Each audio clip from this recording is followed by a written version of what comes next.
54 অনুচ্ছেদ অনুযায়ী আমি রাষ্ট্রপতির দায়িত্ব গ্রহণ করেছি।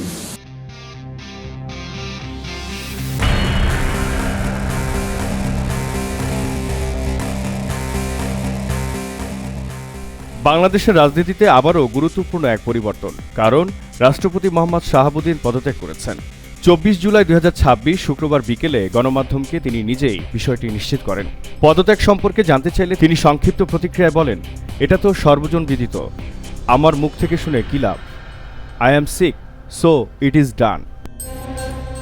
2023 সালে তৎকালীন আওয়ামী লীগ সরকারের মনোনয়নে রাষ্ট্রপতি নির্বাচিত হওয়া মোহাম্মদ শাহাবুদ্দিনের এই পদত্যাগ দেশের রাজনৈতিক অঙ্গনে নতুন আলোচনার জন্ম দিয়েছে। একসময় আওয়ামী লীগ সরকারের ঘনিষ্ঠ ব্যক্তি হিসেবে পরিচিত মোহাম্মদ শাহাবুদ্দিন গত কয়েক মাস ধরেই নানা রাজনৈতিক বিতর্কের কেন্দ্রে ছিলেন। বিভিন্ন সংবাদ মাধ্যমের প্রতিবেদনে বলা হয়েছে, রাজনৈতিক পরিস্থিতির পরিবর্তনের পর তাঁর ওপর পদত্যাগের চাপ তৈরি হয়েছিল, যদিও এ বিষয়ে আনুষ্ঠানিকভাবে কোনো পক্ষ বিস্তারিত ব্যাখ্যা দেয়নি। এদিকে রাষ্ট্রপতির পদত্যাগের খবরের মধ্যেই বিদেশ সফর সংক্ষিপ্ত করে দেশে ফেরেন জাতীয় সংসদের স্পিকার হাফিজ উদ্দিন আহমেদ বীর বিক্রম। দেশে ফিরে জরুরি সংবাদ সম্মেলনে তিনি জানান, সংবিধান অনুযায়ী নতুন রাষ্ট্রপতি নির্বাচিত না হওয়া পর্যন্ত রাষ্ট্রপতির দায়িত্ব তিনি পালন করবেন। বাংলাদেশ জাতীয় সংসদের স্পিকার হিসাবে এই পদত্যাগপত্র আমি গ্রহণ করেছি।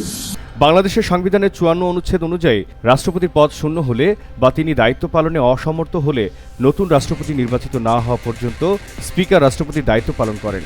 আর 123 অনুচ্ছেদে বলা হয়েছে, পদত্যাগ, মৃত্যু বা অপসারণের কারণে রাষ্ট্রপতির পদ শূন্য হলে 90 দিনের মধ্যে নতুন রাষ্ট্রপতি নির্বাচন করতে হবে। অন্যদিকে বঙ্গভবনের এক কর্মকর্তা গণমাধ্যমকে জানিয়েছেন, কয়েকদিন আগেই রাষ্ট্রপতি ইঙ্গিত দিয়েছিলেন যে তাকে দায়িত্ব ছাড়তে হতে পারে, তবে এ বিষয়ে আনুষ্ঠানিকভাবে কোনো ব্যাখ্যা দেওয়া হয়নি।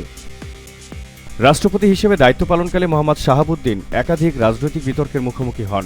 বিশেষ করে শেখ হাসিনা সংক্রান্ত তাঁর পূর্বের একটি বক্তব্য রাজনৈতিক মহলে ব্যাপক আলোচনা ও সমালোচনার জন্ম দেয়। গত 3 মাস ধরে মাননীয় প্রধানমন্ত্রীকে সালাম করতে গেলে উনি আমার সালাম নিতেন না। তা আমি দেখতাম যে ওনার চরণের ধুলো আমি পাই না। এরপর থেকেই বিভিন্ন রাজনৈতিক দল ও মহল থেকে তাঁর পদত্যাগের দাবি আরও জোরালো হতে থাকে। বর্তমান সংসদে বিএনপির সংখ্যাগরিষ্ঠতা রয়েছে, ফলে সংবিধান অনুযায়ী সংসদ সদস্যদের ভোটে অনুষ্ঠিত পরবর্তী রাষ্ট্রপতি নির্বাচনে বিএনপির মনোনীত প্রার্থীর নির্বাচিত হওয়ার সম্ভাবনাই বেশি বলে রাজনৈতিক বিশ্লেষকদের ধারণা।